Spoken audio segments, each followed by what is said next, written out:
Now, it's not just on the streets of Minneapolis where the government and its citizens, or federal and local authorities, are coming into conflict. A narrative battle is also playing out in the wake of 2 fatal killings by ICE agents in the city in the space of less than 3 weeks.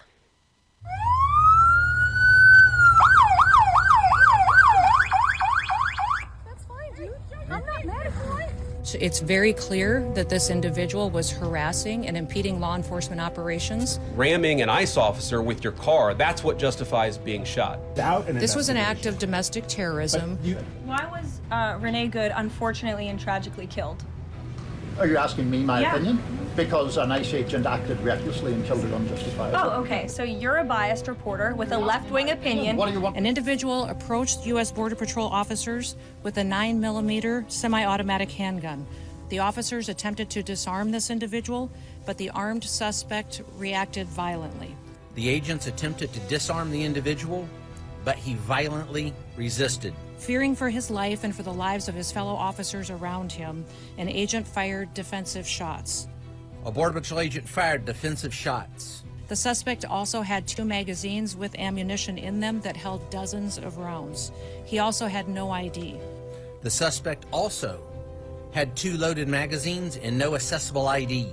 He was pronounced dead at the scene. This looks like a situation Where an individual arrived at the scene to inflict maximum damage on individuals and massacre law enforcement. When you are bearing arms and you are confronted by law enforcement, you are raising the assumption of risk and the risk of force being used against you. And again, that's unfortunately what took place on Saturday.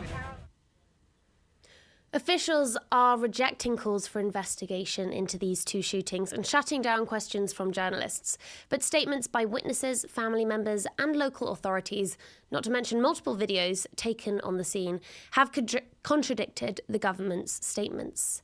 And there is more in question than the details of these specific events. Does the US government actually have the right to deploy masked agents with lethal power and apparent immunity? Does US law agree with the government about what it can do and its citizens cannot? And if authorities are in fact breaking the law, can the law do anything about it? We're joined now by Rachel Moran, law professor from the University of St. Thomas, an expert in law enforcement accountability. Welcome, Rachel Moran. I'm hoping you can help us out with a little bit of legal fact-checking here. We've just spoken to a protester in Minneapolis who works with an organization dedicated to ending immigration raids and deportations. Now, the government is saying that this is what they were voted in to do and any obstruction goes against the law. In extreme cases, Secretary of Homeland Security Kristi Noem says that this behaviour may make you a domestic terrorist. It may justify lethal force. Let's just take a look at what she said. When you perpetuate violence against a government because of ideological reasons and for reasons to resist and perpetuate violence, that is the definition of domestic terrorism. This individual who came with weapons and ammunition to stop a law enforcement operation of federal law enforcement officers committed an act of domestic terrorism. That's the facts. Is this true? And can you just talk us through what are protesters' rights when it comes to what's happening right now with ICE? Sure, I'm happy to walk you through. In answer to your first question, no. The Secretary of Homeland Security made demonstrably false statements about the shooting of Alex Pretty. And I don't know if she knew it or if she was just recklessly quoting Greg Bovino or taking the story of federal agents who weren't telling the truth. I don't know, but I do know that what she said was wrong. And it's incredibly damaging to Mr. Pretty, but also damaging to any shred of credibility that the Department of Homeland Security had. In terms of protesters' rights, they have the right to observe, they have the right to record, they have the right to yell things, they have the right to be very close to officers. What they can't do is forcibly interfere or engage in violence or property damage. That's what the First Amendment does not protect. And when do officers have the right to respond with deadly force according to US law? Well, Minnesota actually has a law that specifically speaks to this. It's called use of deadly force by a peace officer. And basically what it says is that any law enforcement officer can use deadly force only when a reasonable officer would believe it is necessary to prevent imminent death or great bodily harm.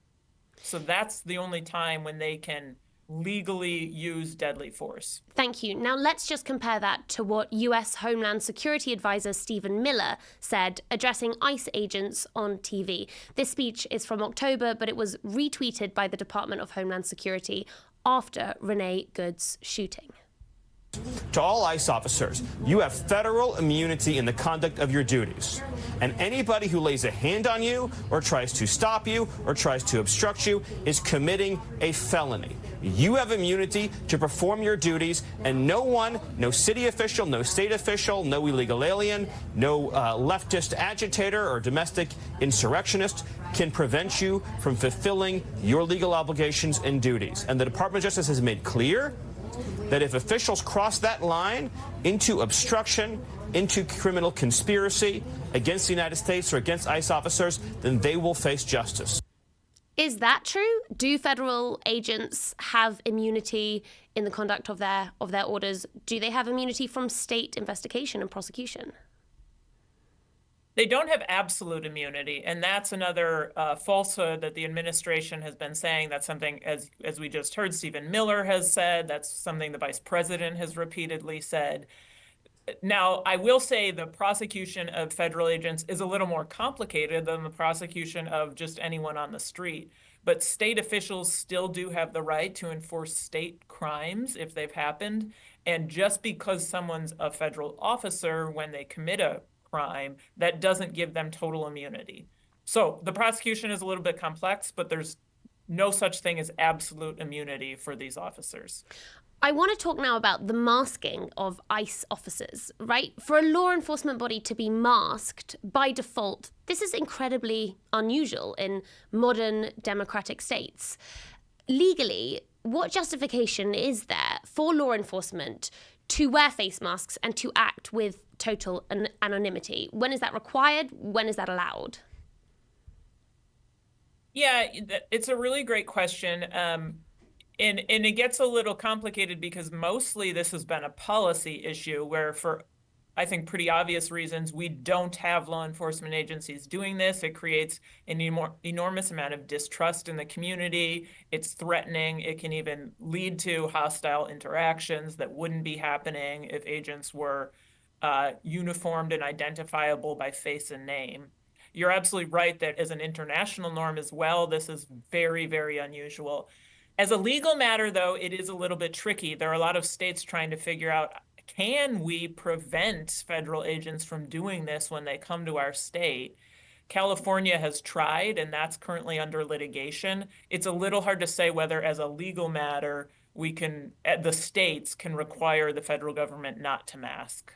Now, face coverings are just one way in which the powers of ICE agents have been expanding. It was announced this week, for example, that they can now enter homes without a warrant. And it's not just their power that's expanding. The size of the force has almost doubled since Trump came in, at the cost, apparently, of vetting standards. To quote one journalist who got offered a job after a 6-minute interview, they're taking anyone with a pulse. They also, however, appear to be targeting specific groups, some analysts are saying. For example, those who stormed the US Capitol on January 6th after Trump lost the 2016 election. Far-right, not 2016, the previous election. But these are far-right extremists, right? Groups like the Proud Boys, who actually reposted an ICE ad with the line "message received."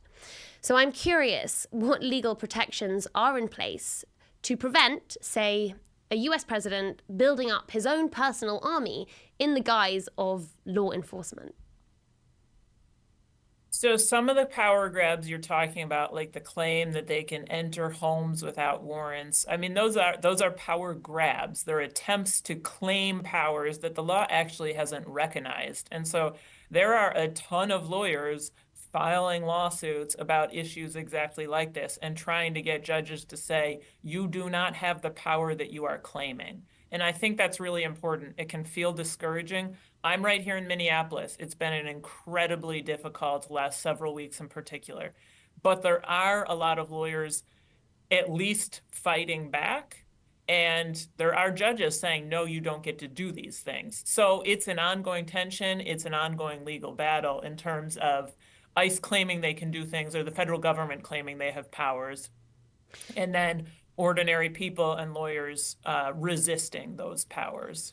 And if the Trump administration wins these legal battles and essentially ICE agents in these shootings and more broadly are given impunity in practice, how dangerous is that precedent? Incredibly dangerous. We have experienced 2 violent deaths here in Minneapolis and many, many other people who've been attacked and brutalized. It's not something I've lived through before. It would be incredibly dangerous for courts to rubber stamp these kind of activities. It does feel like we are in a battle for the soul of our city and on behalf of the nation in many ways. Rachel Moran, thank you for sharing your expertise with us today. And now, for now, that is all that we have time for. But before we lose you, we would love to hear from you. Please send in your thoughts and questions to @MiddleEastEye on any social media platform or email MEELive@middleeasteye.net. We'll be here at 5 p.m. GMT, noon if you're in New York, every Tuesday and Thursday. See you then.